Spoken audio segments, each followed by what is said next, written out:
bit of history here. Since 1949, China has claimed Taiwan as part of its territory after the Civil War ousted the Nationalist Party from the island. The One China policy came into play with relative peace since then. But now, increasingly, Taiwan-China relations have begun to sour, with the West fanning the flames.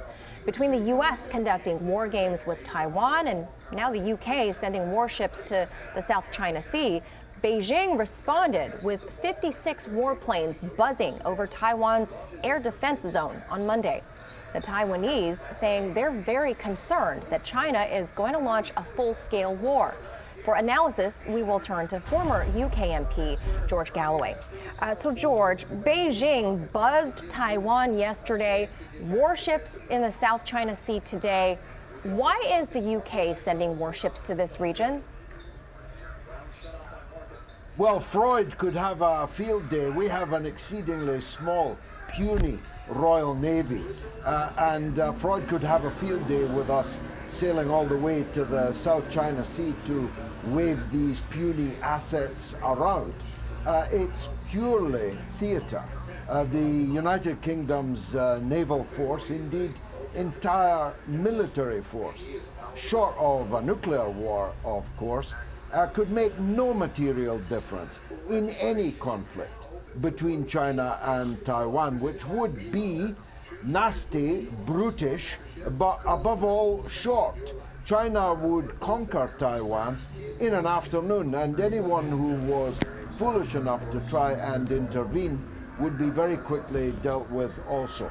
It's just political theatre, but it is exceedingly dangerous theatre.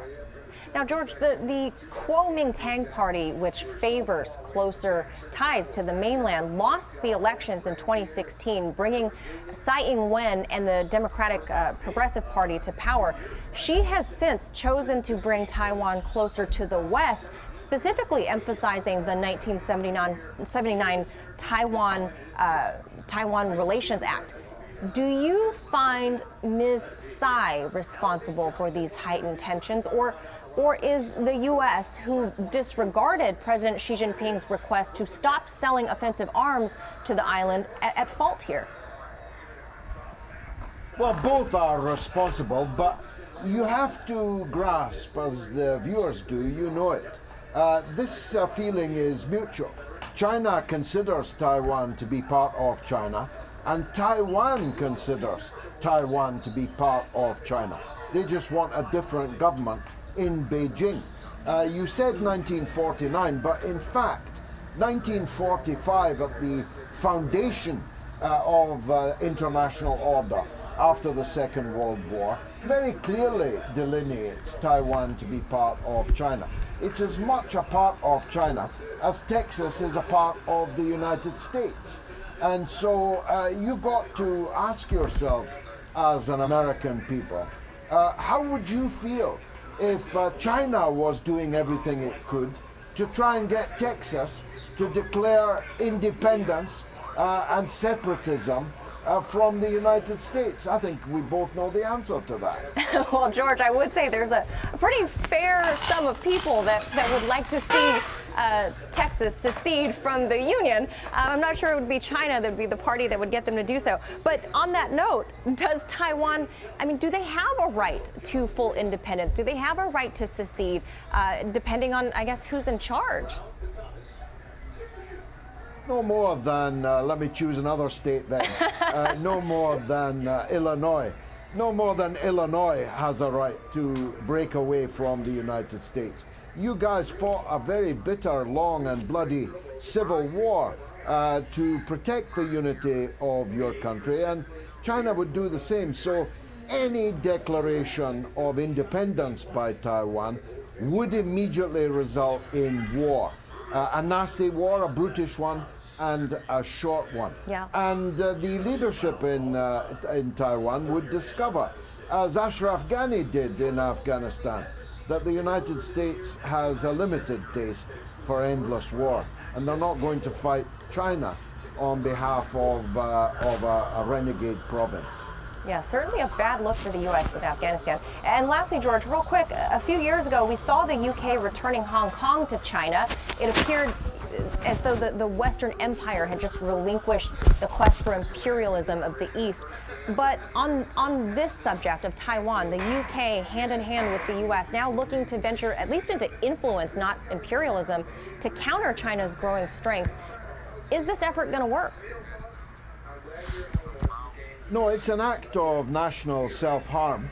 The United Kingdom's economic interests, its political interests are not served by being the tail of the American dog or the pedalo to the American fleet in the South China Sea. It is because we are more keen to suck up to the United States than to peddle our own canoe, to continue the maritime metaphor, that we are doing this. It's against our interests. It's against the interests of peace and stability in the world. And as I say, it really is pure theatre. You see, this is vital to grasp. The US will not go into what would be world nuclear war with China over the Paracel Islands or over Taiwan. The rest is just kabuki theatre. And the people have got to grasp this. So it's all gamesmanship, it's all death-defying theatrical stunts, and it runs the risk of accident. Somebody could press the wrong button, pull the wrong trigger somewhere in Manila, and before we know it, the world is in flames. Asia first, but the rest of us afterwards. So I really urge the US people to tell their government to dial it down. Nobody wants their son, daughter to die in uniform over the Paracel Islands or over Taiwan. You got that right. We've got a war-weary nation here stateside, George. Great analysis as always. George Galloway, thank you for being with us.